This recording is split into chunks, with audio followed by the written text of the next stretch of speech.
Hello and welcome to another Google Hangout where we're going to talk about the Manchester United upcoming game against Cambridge in the FA Cup. Um, we're going to discuss a few topics with my guests Galen and Joey. Hope you're both doing well. We're going to start off by talking about the formation and the formations Louis van Gaal's been implementing. Lately, he still seems keen on sticking with this 3-5-2 formation, which so many fans have been against. And I don't know what your thoughts are on the upcoming game, whether you think he's going to stick with this formation or change it to the 4-4-2 diamond, which he did change to in the second half against QPR, and we looked better and we scored 2 goals in the second half to win the game. I'll go to you first, Galen. I don't know what your thoughts are on the formation that he's been playing, but so many people are obviously against it. Yeah, well, obviously the 3-5-2 formation, people are saying that it's easy to defend against. Obviously, we haven't put out our best performances in that formation, and I would like to see a switch to the 4-4-2. I just can't see Louis van Gaal switching, but the 4-4-2 formation does allow us to attack more, and we do create more chances. And personally, I do prefer that formation, to be honest. Yeah, definitely. I was looking at the stats. It's only 1.3 goals per game with this formation. To when we've gone with the 4 at the back, it's 2 goals per game, and we've won 60% of the games with the 4 at the back. So I think it is working a lot better for us. I don't know if you've got any other thoughts on whether you think he's going to change back to the 4-4-2 diamond, Jay, but it seems like he's a bit stubborn and wants to stick to the 3-5-2 formation. Oh, absolutely, he's stubborn, and that's what makes him Louis van Gaal. He's got that swagger and that arrogance and that cockiness, which I like. So I'm going to play devil's advocate here, and I rewatched the game as I do all the games, and I see where he's coming from, because once we did go to the diamond, QPR had just as many chances as we did. So I can understand why he does the 3-5-2. I understand that we're not as attacking in it because you're taking a man out of midfield and putting him in defense. But the chances that QPR created were pretty quality chances, and they could have been, they could have scored 1 or 2 had it been for their mistakes and David De Gea. So, I mean, obviously, I think what would fix that is, a top-class center back, obviously, and just some more understanding of what Louis van Gaal wants, because the chances were there in the 3-5-2. Yes, we create more chances in a 4-4-2, but I understand where he says that we're open at the back, because you could see it. Vargas had a 3-on-1. Granted, that was from a mistake, but they were coming down that right side and getting some crosses in quite a few times. Yeah, well, it definitely worked with Holland at the World Cup. So I think this formation can work if we get a few more players in. But anyway, moving along to the strikers. Obviously, for this game, we're not too sure what strikers he's going to pick. But obviously, Robin van Persie and Radamel Falcao have come into criticism this season. And I don't know what strikers you would go with as your main strikers or what for the rest of the season, because there's a lot of combinations we could go with. We could go with Wayne Rooney up front, and obviously James Wilson's coming into the team. I don't know what either of you think on the striker front. I'll go to you first, Joey. What do you think? I think you're more in favour of giving James Wilson a chance now, maybe over Robin van Persie. Well, I mean, I would like to see James Wilson get a run like Robin van Persie has. I want James Wilson to start because this what the club is built on youth players. That's our history. We play young players from our academy, and he's young, he's hungry, and more importantly, he brings pace to the team up top, something we've lacked even last year, even the year before.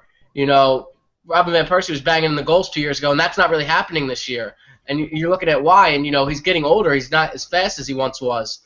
So obviously, if we play with 2 strikers in either formation, we will. Let James Wilson be one of the secondary strikers. He's willing to make those unselfish runs behind the defense and create space. If you create space for a player like Robin van Persie or Radamel Falcao, they will punish you. So, I mean, I said in our review of the last game, let's get some continuity. Let those two play together because I thought Falcao and Wilson were linking up pretty well.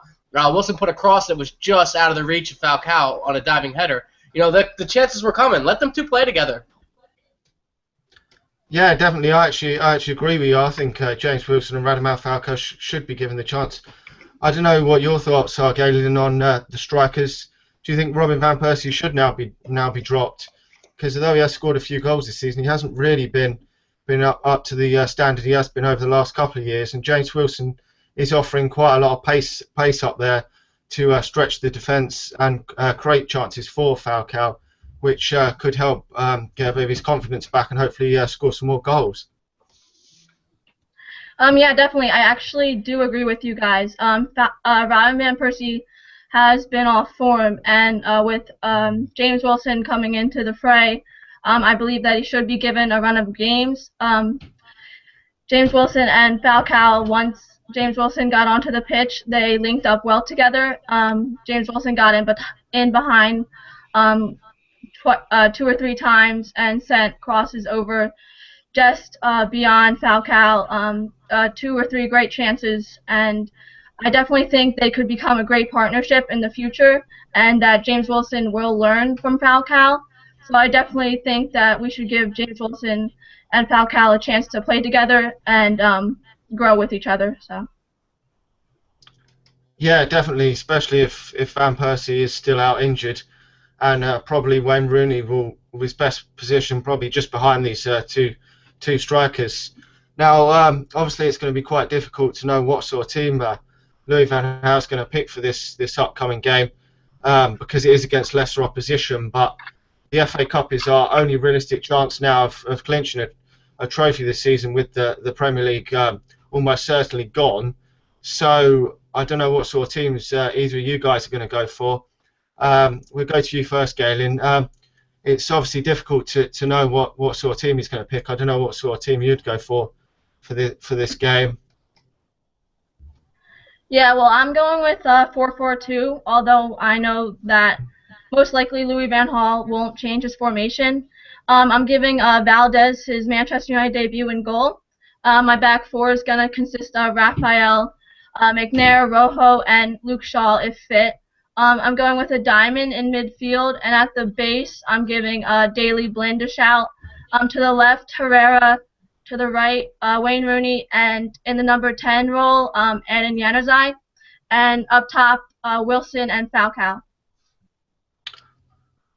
Okay, I would go for the 4-4-2 diamond as well myself, and I think he probably will go with Valdez in goal for this game. Obviously, the back four would be a bit of a mystery who's going to actually play there. But if Raphael is fit, then I think he should get given a game.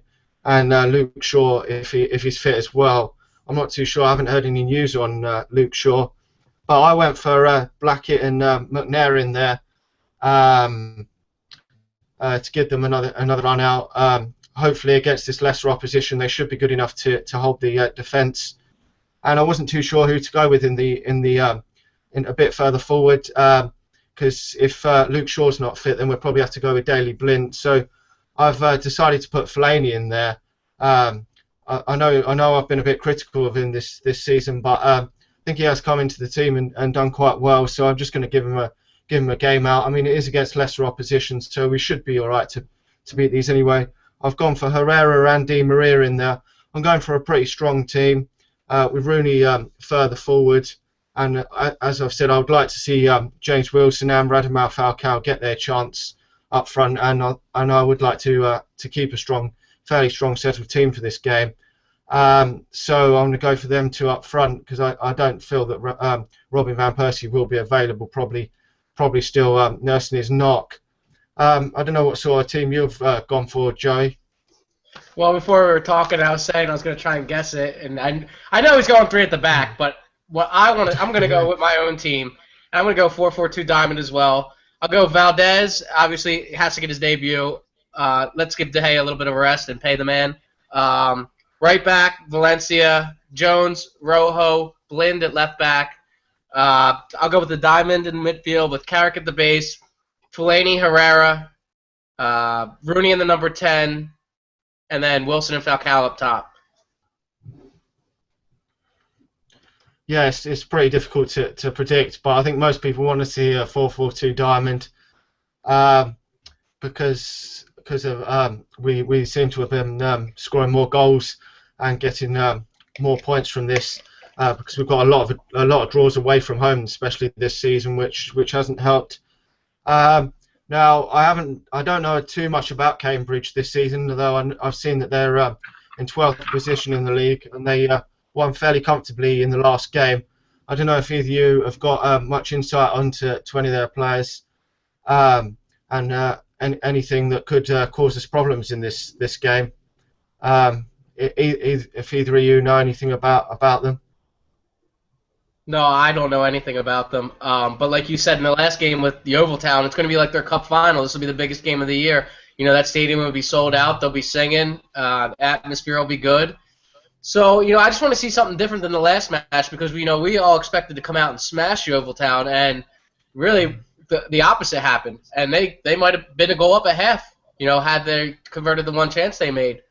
So I think this is a chance for us to, you know, continuity, build some confidence, get some momentum going, because these next couple games in the Premier League we have to win. Liverpool are 6 wins and 2 draws since we beat them. You know, Arsenal just beat City, so we need some confidence going and some chemistry and stuff like that. Yeah, definitely. I don't know if you've got any more thoughts on what they could cause us any problems, Galen. No, not much. But as Joey said, I want to see us start to gain momentum, and especially start to improve our way form. And I think that with this FA Cup match, I think that we can start to improve our way form here. So. Yeah, definitely. If we could get a nice big sort of 3 or 4 nil victory, it could hopefully gain us some confidence for going into some future games. Now we'll go back to you, Galen. What sort of score prediction do you think we're going to go for in this game? Yeah, well, I think it's going to be a tough opening 20-25 minutes, but ultimately I think we'll settle down and come away with a comfortable 3 or 4 nil victory. Yeah, I have to agree. I think probably the first 15-20 minutes will probably be tough, but I'm hoping this time around we can maybe get an early goal.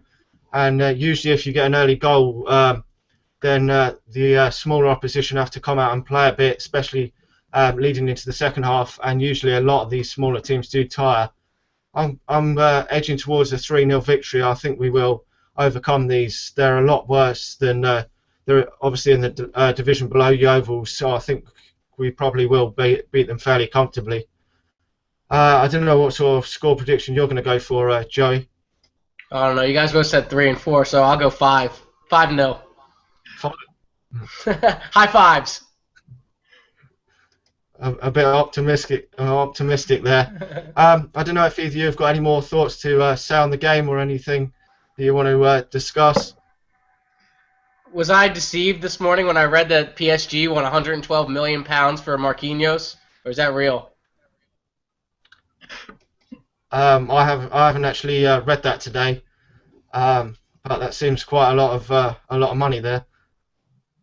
Yeah, I think their owners are in fantasy land, but yeah. No, I don't have anything else. You know, I just hope we get a win. That's the biggest thing. Keep moving on in the FA Cup.